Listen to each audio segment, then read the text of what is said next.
Tackling another character from the Armageddon box set, we are going for the last one we have to do for the Space Marine side, and that is the beautiful Jump Chaplain.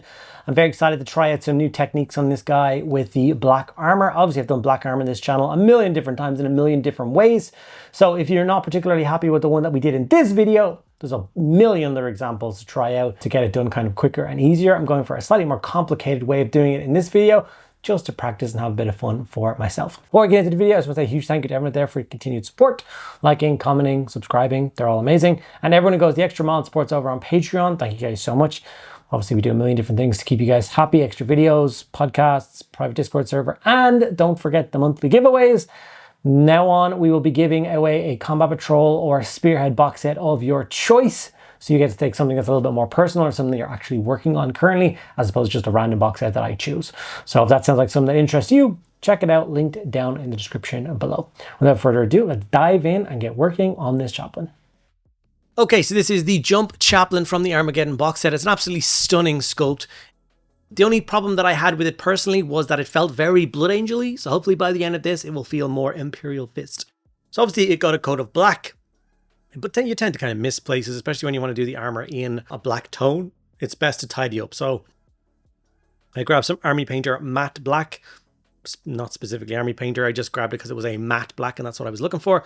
And I basically painted all of the armor panels that I was planning to layer up with that. I made sure that was dry fully before I started with the kind of edge highlighting and messing around with the other colors. First thing we did was get that matte black again and a Stegadon scale green, mixed them together about 50-50. And then put on some chunky edge highlights to all the armor panels on this piece.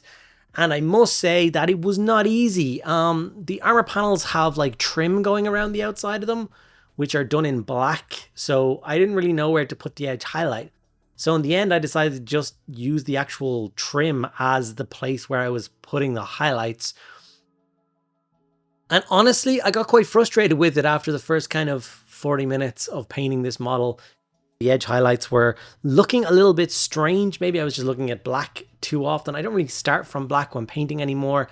So it's actually quite difficult to take a black miniature and then to start just immediately painting details on it. It's really hard to see where they all go and what it's going to look like in the end. So like I said, I did get a little bit frustrated, but we kind of pushed through. I put it down for a while, went and had some lunch, came back to the miniature, and then kind of started adding all the other details on.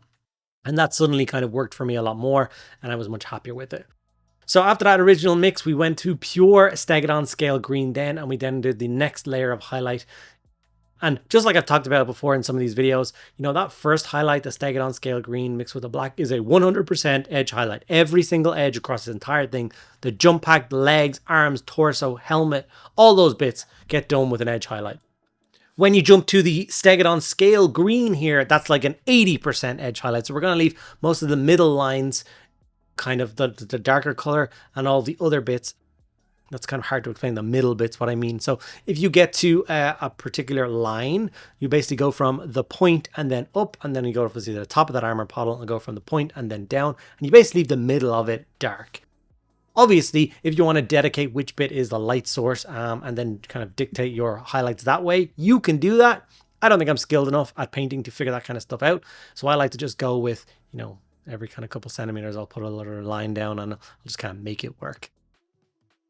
Here we have Stegadon scale green mixed with Wraithbone. That is the next color up, and obviously it's a lot less. We're going to jump down to about 20% coverage here, just aiming for all those kind of sharp details and some of the smaller lines going around. And as you can see, the color is kind of starting to appear. And like I said, I think the reason I was getting frustrated was because of all the other black that was still in existence on the model. Was just making the edge highlight look kind of awful. Maybe it's because your eyes are only focusing on the edge highlights, and that obviously wasn't doing a lot for my self-confidence. Celestra Grey was used for the next one, and this is about kind of 10%. Really is just kind of sharp corners and then just a little bit down on each of the corners. And then any of the kind of longer panels, you'll just put a small dot in those areas. And then you do actually go up another level, which is pure white. And that is just going to be for every actual corner. You're just going to put a very quick dot in. This is just the idea of the last kind of point of reflection for the light. And with that, that's us finished with what the armor is supposed to look like. At this point, was I happy? No, I wasn't. But I'm going to tell you now, by the time I'm finished painting this miniature, much happier with the result. My eyes aren't just focusing on the kind of edge highlights, were kind of a bizarre color. I did use the Heavy Metal article for this and looked up what the Black Templars are going to look like, their armor tone, and I went for that. Now, like I said, I've done Chaplains before on the channel, Terminator Chaplain not too long ago. I've done Black Templars a whole bunch on the channel, Commissar. So there's a million other ways to paint black armor, which is just like contrast and a dry brush. So if you want to get it done really fast, you can go check out one of those. I promise you it'll be a lot easier than this. But I did want to challenge myself and see if I could make this guy kind of match the rest of the characters that I've done for this box set, considering that I'd already edge highlighted like the Librarian, the Captain, and the Banner. If I had given this guy kind of a quicker, kind of faster, a little bit sloppier coat of paint, I think it would have stood out and been noticeable. So I tried to avoid that. Zandri Dust was then the next color brought in, and we used this to block in all of the bits that need to be kind of bone or parchment. So obviously the tabard going down between his legs, the skull helmet, and then all the purity seals and stuff around the model. Got a base coat of that. We went in with some nice pink base coat paint, and we put that into all of the handles of his awesome Crozius. The purity seals, all the wax seals that go in the purity seals. We actually did that book in that color as well.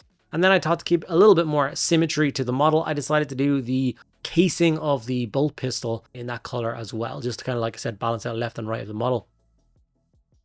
We'll have the color. I think this was a nice choice, and in the end the pistol does end up looking quite nice. This is Screamer Pink. After this, we're going to block in the gold. So we got Retributor Armor Gold. I've decided to give the trim on the armor panels, on his shoulder pads, gold trim. You could stick them being black if you want to, or obviously the shoulder pads are supposed to represent the chapter that this guy is fighting for. So for me, obviously the inner parts of the shoulder pad are going to be yellow. It's for the second company, so I could have done them red, but I decided not to. I decided to keep it a little bit more ornate and go with gold. And then obviously there's a bunch of other gold details on the model that you're going to block in the head of the Crozius, all the little badges and medallions and stuff that he has hanging off his armor. Quick coat of lead belcher on any of the remaining details. Obviously the Avenger bolt pistol, or the Absolver bolt pistol, has a few bits and pieces on it that needs to get done in silver. He's got a big chain going down around his neck, and then there's a whole bunch of parts on that jump pack which need to get blocked in silver as well. Now I'm going to kind of show you on camera the Imperial Fist shoulder pads as I paint them, but I'm not going to go too much into how I paint, what colors I'll use, because that'll just slow this whole video down. I've done how I paint my yellow about 16 times in the Armageddon series so far. So if you really want to paint them to match Imperial Fists, then you can go watch those videos. If you're watching along just for the sake of the Chaplain, then obviously the shoulder pads are painted to match whatever way you're painting the rest of the Armageddon box. If you're doing Ultramarines, then obviously they're going to be blue with gold trim. If they're Blood Angels, you're going to make them all red. You know what I mean? So there's no point in really going into much detail about that. Now, this is where I decided to take everything down a notch. So I went for a Nuln Oil, and apart from that coat of yellow on the inner parts of the shoulder pad, we blocked in the entire piece with Nuln Oil. Even all the edge highlight, all those armor panels, we just hit with. This is just going to take it down a little bit more and just kind of mute all of those kind of crazy edge highlights just a tiny bit. And that will obviously make me feel a little bit more comfortable. When that was dry, it was time to work on the shoulder pads. Like I said, we blocked them in with the starter yellow. We do a bit of a scrag brown glaze into the bottom halves of the panels. A bit of Doombull brown into all of the recesses as a pin wash. Uriel yellow then gets glazed over the yellow again, just to tidy it up and brighten up those kind of layer, like higher areas, and start to give us that kind of finished look on the Imperial Fist shoulder pad. And obviously once I started blocking in these colors and kind of making the tones look really nice, obviously that was a distraction from the black a little bit more, and that was making me feel a little bit better. And then we go in with our edge highlights, which is kind of Flash Kits, Dorn Yellow and Pure White. And we just carefully edge highlight it in the shoulder pads. And that obviously will make this guy blend in with my Imperial Fist army quite well. The pure white being, of course, in the very kind of sharpest corner sections, like I talked about with the armor panels before. And this is going to make that look really, really nice. Right, time to work up all those kind of parchment and bone sections. So we go for more gassed bone first and do a nice layer job following the lines and folds of the kind of parchment or fabric that exists on the model. Obviously he's got it running down between his legs, and then it goes up over his thigh, and then there is quite a lot of purity seals coming off the jetpack, out under his arms, stuff like that. So do make sure you find them all in the model, or it's going to be a bit of a disaster later on when you get to the end of the model and realize there's one that's just still black, and you got to go all the way to step 1 again and start painting. It's happened to me a few times before. It's quite irritating.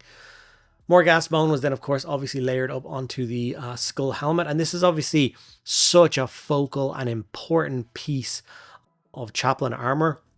So you do really want to take your time and make sure you get those highlights correct. Highlighting skulls is actually quite easy. All of the kind of definition is there, and the kind of eye sockets and nose hole and, you know, around the teeth and stuff. So you can make sure to get those highlights right, and then just keep building it up with the next highest color and the next highest color until you get to a point that you're happy with and you think that it blends in with the rest of the model. So you've got your shafty bone here. And basically, I didn't know after each coat, was I going to go up one more step and one more step? It was always like I hold the model for a second, I have a look at the detail and go, you know what? I do actually want to bring this up just one more step. So I did go in for Screaming Skull.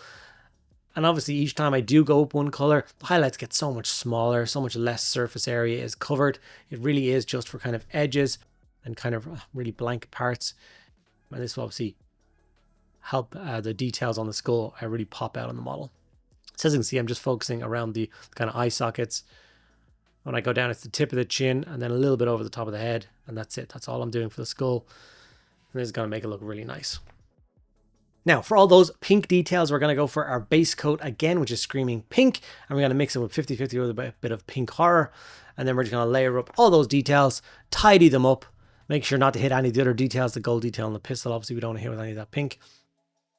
And then a small amount of highlighting around all those wax seals around the model. And you can go to a pure Screamer Pink after that if you want to add a little bit more detail on some of the really high points and really sharpest corners on these pieces.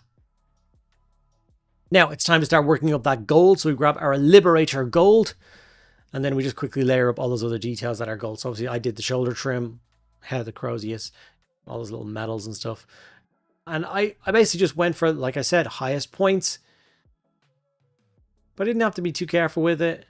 And the brighter color was really nice, and it really did help all those details to pop out. So adding that highlight was really nice. It's kind of one of those things that's fun about, you know, doing chaplains. I've painted, I don't know how many chaplains now at this stage. Every single one of them has a different Crozius and a different design on the skull helmet. So they kind of always stay kind of fresh and fun, which is a nice touch, I think. Mephiston Red and Evil Sun Scarlet used to paint the eyes. So obviously I blocked in the eye lenses with black first, and I did the gem in the center of his chest as well.